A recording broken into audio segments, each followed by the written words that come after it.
Welcome market शाला।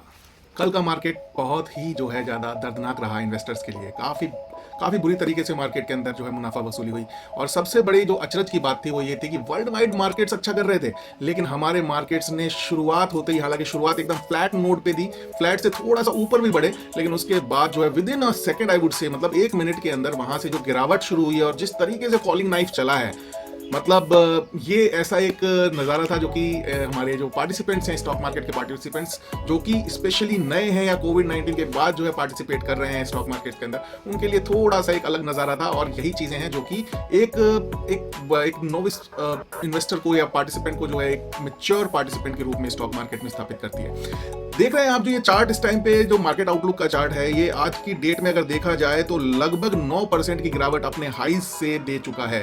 हालांकि intraday point of view से अगर हम देखें, क्लोजिंग बेसिस पे ये हमने 8.78% की लॉसेस दिखा रहा है। कल तो ये और भी नीचे गया था, थोड़ा सा end of the day recover होकर के बंद हुआ। अभी जहां पे मार्केट सिचुएटेड है, आप देख पा रहे हैं एक लाइन हमने जो ड्रॉ किया हुआ है जिसपे कि लिखा हुआ है कि सपोर्ट सिंस 5 अगस्त 2024। जी हाँ, ये वही एरिया है जहां पे कि 5 अगस्त 2024 को मार्केट ने लो बनाया था और एग्जैक्टली वहां पे आकर के क्लोज दिया है कल के मार्केट ने। और एक मेक और ब्रेक लेवल साबित हो सकता है इंडियन स्टॉक मार्केट्स के लिए, क्योंकि अगर इसके नीचे क्लोज देता है तो यू नेवर नो, 200 डे का एक्सपोनेंशियल मूविंग एवरेज जरूर इस सपोर्ट के लिए नीचे खड़ा हुआ है, लेकिन उसके बाद जो नीचे जाने की संभावनाएं हैं वो 4 जून 2024 तक के जो लेवल्स हैं वहां के लिए लगभग और 800-900 पॉइंट के आसपास जो है जाकर के नीचे तक जाने की संभावनाएं दिखने लगेंगी। मैं सिर्फ कह रहा हूं प्रोबेबिलिटी की बात, लेकिन ये जो लेवल जहां पे कल क्लोज दिया है मार्केट ने, ये मेक और ब्रेक लेवल है। यहां से एक डेड कैट बाउंस भी दिख सकता है आपको, और यहां से अगर नीचे क्लोज देता है तो एक नीचे की तरफ का एक फॉल की संभावनाएं भी आपके सामने पूरी तरीके से परिलक्षित हो सकती हैं। हालांकि नीचे से 1-2 ट्रेंड लाइंस भी दिखाई दे रही हैं, और एक सपोर्ट जो है 4 जून का जो कल का जो लो है, जहां पे मार्केट ने स्टैंड किया है, वो जो 5 अगस्त का लो है, उसके बाद जो नेक्स्ट लो दिखाई देगा वो दिखाई देगा 4 जून, जो कि 22,000 तक के आसपास के लेवल्स तक जो है मार्केट को लेके जाने की पूरी ताकत रखता है। क्योंकि मार्केट में इस तरीके के इंडिकेशंस आ रहे हैं, चाहे वो यूएस प्रेसिडेंशियल इलेक्शंस हो, चाहे हमारी क्वार्टरली अर्निंग्स जो इतनी वीक होके आ रही हैं, चाहे वो हो, चाहे चाइना की तरफ डाइवर्ट होता हुआ पैसा हो, चाहे एफआईआईज की कंटिन्यूअस बिकवाली हो, सारे के सारे रीजंस जो हैं इंडियन स्टॉक मार्केट के अगेंस्ट में खड़े हुए हैं। डीआईआईज की जो है बिकवाली तो नहीं रही, कल जो है जरूर दिया, डीआईआईज ने कल भी जो है खरीदारी करी 2,936 करोड़ रुपए की, लेकिन उसके आगे जो एफआईआईज की बिकवाली थी वो थी 4,329 करोड़, जो कि नाकाफी थी। एक तरीके से जो डीआईआईज का जो एफर्ट था वो नाकाफी था एफआईआईज की भयंकर जो सेलिंग थी उसको रोकने के लिए, और वही जो है आप सबके इन्वेस्टिंग पोर्टफोलियो के अंदर वही सब परिलक्षित हुआ होगा।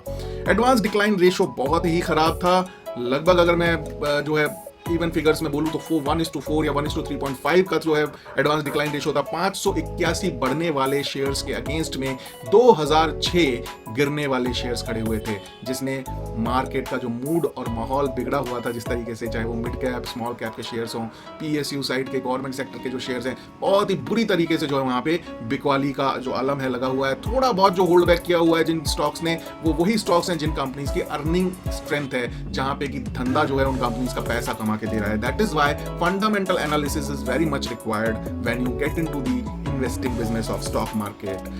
मार्केट सेंटीमेंट आज के लिए क्या नजर आ रहा है? वर्ल्ड मार्केट का सेंटीमेंट ऑब्वियसली आज कमजोर है, जो कि कल थोड़ा स्ट्रांग था, बट आज जो है यूएस मार्केट हो चाहे यूरोपियन मार्केट्स हो, सब थोड़ा फ्लैट टू नेगेटिव या फिर एक तरीके से कमजोर ही नजर आ रहे हैं। इंडिया विक्स जो है खतरे की घंटी जो है सुनाई दे रही है, 16.68 के ऊपर जो है बढ़ के बंद हुआ है, जो कि एक वोलेटिलिटी को स्ट्रेंथ दे रहा है। वोलेटिलिटी जो है बहुत ही बढ़ के दिखाई दे रही है, which is not good for the bullish side का सेंटीमेंट। क्रूड ऑयल भी थोड़ा सा इंचअप होकर के बंद हुआ है, 71.35 पे अभी जो है WTI क्रूड ट्रेड कर रहा है, which is not good for the Indian stock market का sentiment. And US bond yield, yes, यहाँ पे थोड़ा सा जो है राहत आपको देखने को मिल सकती है कि हालांकि अभी 4% के बहुत ऊपर है, लेकिन एज कंपेयर टू यस्टरडे थोड़ा सा गिर के बंद हुआ है US bond yield, that is at 4.28%, right. Put call ratio भी थोड़ा सा जो है कंफर्ट देने की कोशिश कर रहा है, 0.62 पे है, which is very much below to the 1 का लेवल, एक से काफी नीचे है, जो कि एक ओवरसोल्ड टेरिटरी को इंडिकेट कर रहा है। इंडियन मार्केट का सेंटीमेंट इज एक्सट्रीमली वीक, सारे सपोर्ट तोड़ ताड़ के इस टाइम पे एकदम एक ही दिन में, मंडे पहले हफ्ते का पहला दिन ही उसने सारे वीकली डेली सपोर्ट को तोड़ के अपने आप को एक बहुत ही वीक जोन पे खड़ा कर दिया है ला करके। देखते हैं आज क्या होता है।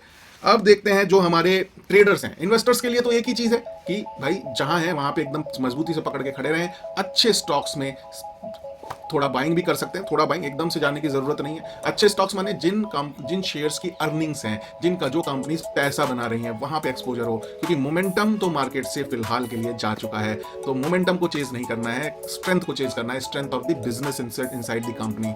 ट्रेडर्स क्या करें? हाँ, ट्रेडर्स के लिए तो हर दिन जो है नया दिन होता है, दोनों साइड के जो है ट्रेड्स लेने हैं। निफ्टी फ्यूचर्स के लेवल्स आपके सामने आ रहे हैं। हैंडओवर जो है एक दिन पहले करा 24,114 और रेजिस्टेंस जो आने की संभावना है, सप्लाई जोन जो आएगा वो आएगा 24,161 से 192 से 205। ये तीन बहुत ही क्लोज एरियाज हैं जहां पे की रेजिस्टेंस आने की संभावना है। 24,258 और 24,520 भी सप्लाई जोन में रहेंगे। सपोर्ट एरिया यानी कि डिमांड कहां पे मिल सकती है? 24,068, 23,900 और 23,565 के ऊपर जो है सपोर्ट एरियाज रहेंगे। इन्हीं लेवल्स को ट्रेड करना है, इन्हीं लेवल्स के आसपास आए और विद इन टाइम आए, अच्छे रिस्क एंड रिवॉर्ड के साथ आए तो अपनी इंट्राडे ट्रेड दोनों साइड लेने के लिए तैयार रहना है। कल का जो प्राइस एंड एक्शन आपके सामने अभी दिखाई दे रहा है, देखिए बेहतरीन तरीके से पहला जो आप बॉक्स देख पा रहे हैं, फॉलिंग नाइफ का बॉक्स मैंने आपके लिए जो है यहाँ पे तैयार किया है। इस तरीके का जब भी मार्केट बने उसको कैच करना खतरे से खाली नहीं है, उससे एकदम भी पकड़ने की कोशिश नहीं करनी चाहिए। और फिर थोड़ा सा एक दूसरा बॉक्स जो आप देख पा रहे हैं वो है कि हाँ, स्टेबल हुआ यहाँ पे 4, 5, 6, 7, 8 कैंडल्स के लिए 15 मिनट्स की कैंडल चार्ट है ये। वहां पे अगर आपके पास कोई सपोर्ट आ रहा है, 23,912 का सपोर्ट था, रिस्क एंड रिवॉर्ड मैच कर रहा था, 5 से 6 15 मिनट के कैंडल्स ने वहां पे एक स्टेबिलिटी दिखाई थी, वहां से एक अच्छा लॉन्ग साइड का ट्रेड बना जो कि 24,161 के पास तक हमारे लेवल्स को लेके गया, 23,912 से सॉरी। तो लगभग 100-150 पॉइंट का आपको जो है यहाँ पे एक लॉन्ग साइड का ट्रेड मिला। Those who know the art of intraday trading, उनके लिए ये जगह थी, और जिनको नहीं पता वो यहाँ से सीखे, जैसे कि हम बता रहे हैं। बैंक निफ्टी का फ्यूचर लेवल्स आज जो देखने के लिए होना चाहिए वो है, हैंडओवर एक दिन पहले का रहा 51,552, रेजिस्टेंस रहेगा 51,860, 927 और 954 का बहुत ही क्लोज एरिया है, इसको बहुत ही ध्यान से देखते रहना है। 52,440 से 462 दूसरा रेजिस्टेंस एरिया जहां पे सप्लाई आने की संभावना है। सपोर्ट एरियाज रहेंगे 51,288, 51,105 या 51,014 और 50,846 के आसपास जो है आपको डिमांड जोन दिखाई देंगे। इन एरियाज को आप ट्रेड करने के लिए देखें। और कल का जो ट्रेड सेटअप है, कल का जो प्राइस एंड एक्शन जो रहा, जो हमने आपके साथ लेवल शेयर किए थे, जो आपके सामने चार्ट आ रहा है, यहां पे लिखा हुआ है no trade setup due to the lack of risk and reward. क्यों? क्योंकि जो भी लेवल्स चाहे 51,860 हो, वो तो एक फॉलिंग नाइफ का जो एक वो बना था, तो वो ऑब्वियसली जो है किसी भी तरीके से सजेस्टेबल नहीं है या फिर एडवाइजेबल नहीं है कि वहां पे आप लें। ये तो कहने की बात है कि बस वहां से आपने शॉर्ट किया और यहां से शॉर्ट करके आपने एक बढ़िया सा मुनाफा बना लिया, बट ऐसा होता नहीं है, प्रैक्टिकलिटी में ऐसा नहीं होता है। और जब सपोर्ट एरियाज के पास आने की बात थी 51,105, उसके आसपास आया नहीं, उसी से पहले थोड़ा सा अपना जो है कंसोलिडेशन फेज में गया, थोड़ा सा अपलिफ्ट करके, मतलब थोड़ा जो है अपने जो लॉसेस थे दिन के वो रिकवर करके क्लोज हुआ है bank Nifty. That's why risk and reward match नहीं किया, तो दैट्स व्हाई ये जो है नो ट्रेड सेटअप के जोन में रहा बैंक निफ्टी फ्यूचर्स के लेवल कल, तो हमने इसे अवॉइड किया यहाँ पे कोई भी ट्रेड लेना। स्टॉक ऑफ द डे, देखिए कई बार क्या होता है कि मार्केट सेंटिमेंट्स हम वर्बली बोले और उसका एक प्रूफ भी मिल जाए, तो हमारा जो क्राइटेरिया है stock of the day buying side का लेने का, उस क्राइटेरिया को जब हमने अपने सेटअप करा तो हमें एक भी स्टॉक आज नहीं मिला जिसको कि हम बाई करके चल सकते हैं। दिस इज द इंडिकेशन कि कितनी वीकनेस है मार्केट के अंदर। और एक दिन पहले जो हमने स्टॉक ऑफ द डे दिया था, स्टॉप लॉस कितना जरूरी होता है आप ये देख पाएंगे। प्राज इंडस्ट्री का हमारा बाइंग साइड का जो है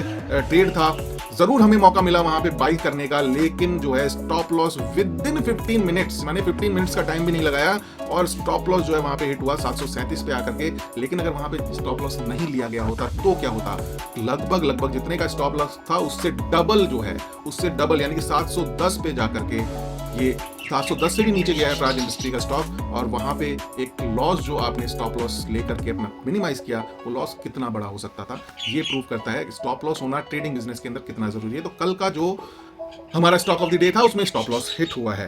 तो ये था हमारा आज का प्री मार्केट एनालिसिस। आपको मार्केट शाला के साथ जुड़ने के लिए हमारा लिंक डिस्क्रिप्शन में दिया हुआ है, चाहे फाइनेंशियल प्लानिंग हो, ट्रेनिंग हो, फाइनेंशियल सर्विसेज हो, to connect to market Shala. We will definitely would love to serve you with our expertise. Thank you so much, stay tuned with market Shala. सीखते रहिए और पढ़ते रहिए। Bye bye.